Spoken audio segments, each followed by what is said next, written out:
This old guy DIY video just has to do with tips and tricks if you're installing this acoustical panel product. A hot chick that I know got some from Menards, and she asked me to do the install. So in the next couple minutes, I'll just share with you what I learned and my suggestions if you're going to do this job. This is the finished wall. She wanted to update her living room a little bit and asked that I build a wall effectively to house the TV and a little fireplace. So I took care of this yesterday. Here's the finished product. She seems to be happy with it. And now we'll talk about what I learned. When I first saw the product wrapped up, I thought it was oak strips held together with heavy felt. But in fact, this is some kind of fiber board. So there's nothing fancy about it. This is what the product looks like from the end.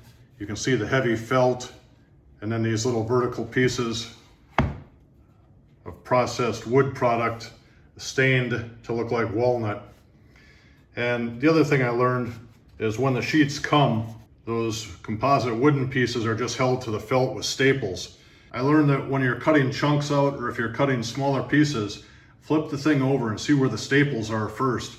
Because if you cut a piece like this one is 16 inches wide, but I cut where there was only one row of staples, so these things can walk all over the place.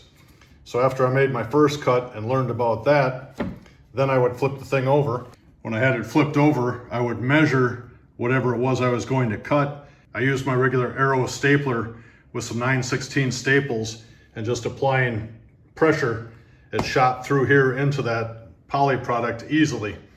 Again, when I first thought it was oak, I thought, oh, they must have done something really neat from an industrial standpoint so they could staple into oak. But this is just going into press board effectively. So the staples work great.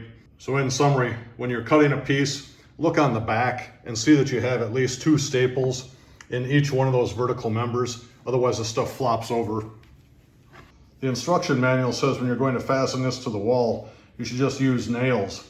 But I saw a video on YouTube where a guy was using drywall screws and I followed his lead. And the drywall screws really work nicely. You know, you can pick any spot you want to between the slats. You shoot the drywall screws into the felt and they don't show up at all.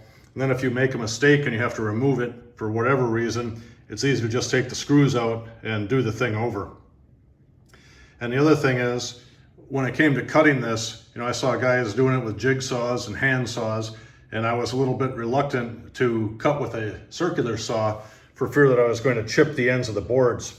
The first cut I made with my Milwaukee circular saw, I did not have anything here to protect the wood, so the saw itself scratched that wood.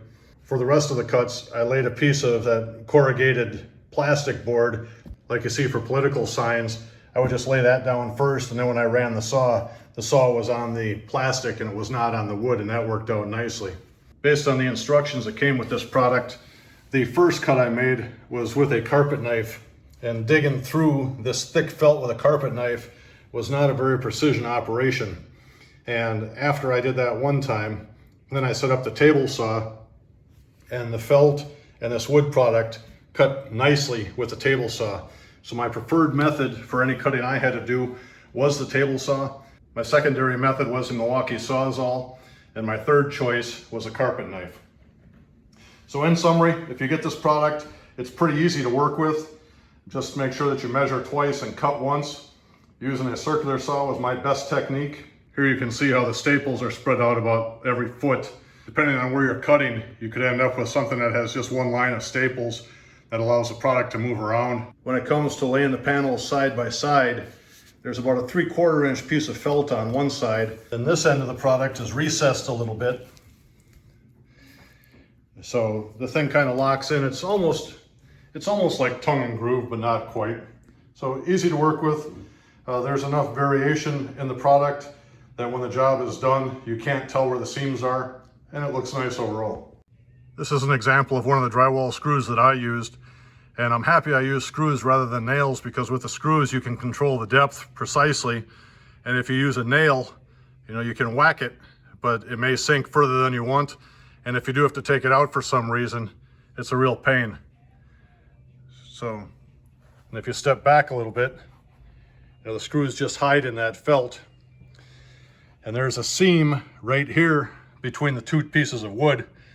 And if I didn't point it out to you, you can't tell. And if you step back a little bit, you still can't tell. So in terms of being a forgiving product to work with, I'd say it's pretty forgiving. After I made the first cut and I was no longer afraid of damaging it, it all went together pretty straightforward. Particularly here on the front, I worked to not have any seams. You can see here on the side, I was just trying to save from cutting that last panel of wood open, and there is one seam.